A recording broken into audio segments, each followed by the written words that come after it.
Alright, let's dive into something that's been making headlines recently, a story that's equal parts shocking and thought-provoking. Imagine this, a busy afternoon in Covent Garden, one of London's most vibrant spots, filled with tourists, locals, and the buzz of city life. Now, picture this scene being interrupted by something utterly unexpected. 4 men stabbed, and a woman arrested with a pair of scissors, or shears, depending on who you ask. It's the kind of story that immediately grabs your attention, but what's even more intriguing is the layers beneath it. Let's break it down.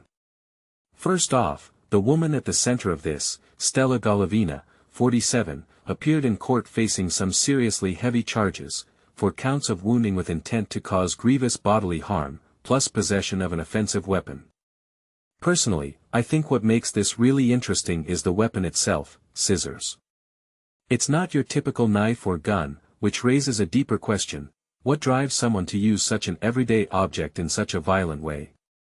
Is it desperation, premeditation, or something else entirely? It's a detail that sticks with you because it feels so ordinary, yet the outcome is anything but. Now, let's talk about the location. Covent Garden, for those who don't know, is a bustling hub of activity: bars, theaters, restaurants, tourists everywhere. What many people don't realize is that these crowded spaces can sometimes be a double-edged sword. On one hand, they're lively and full of energy, on the other, they can become chaotic and unpredictable. The fact that this happened in broad daylight, around 12:25 p.m., is jarring. It's not the kind of thing you expect when you're out grabbing lunch or sightseeing. If you take a step back and think about it, it's a stark reminder that violence can erupt anywhere, anytime, and that's a sobering thought. Another angle that's been on my mind is the response from the victims and bystanders.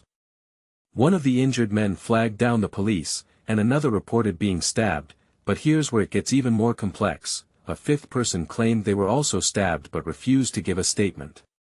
In my opinion, this raises so many questions. Why wouldn't someone want to cooperate with the police after being attacked? Is it fear, distrust, or something else?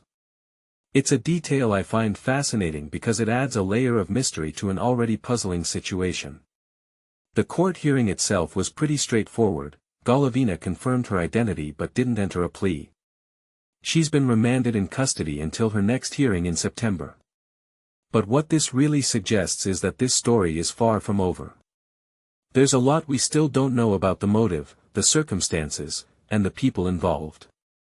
From my perspective, this isn't just a crime report, it's a snapshot of human behavior under extreme stress, and it's worth examining from every angle. One thing that immediately stands out is the age range of the victims: 34, 39, 42, and 56. These aren't just random numbers, they represent lives disrupted, families affected, and a community left shaken.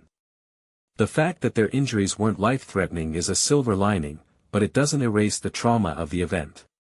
What this really highlights is how quickly things can spiral out of control, even in a place as seemingly safe as Covent Garden. Lastly, let's talk about the broader implications.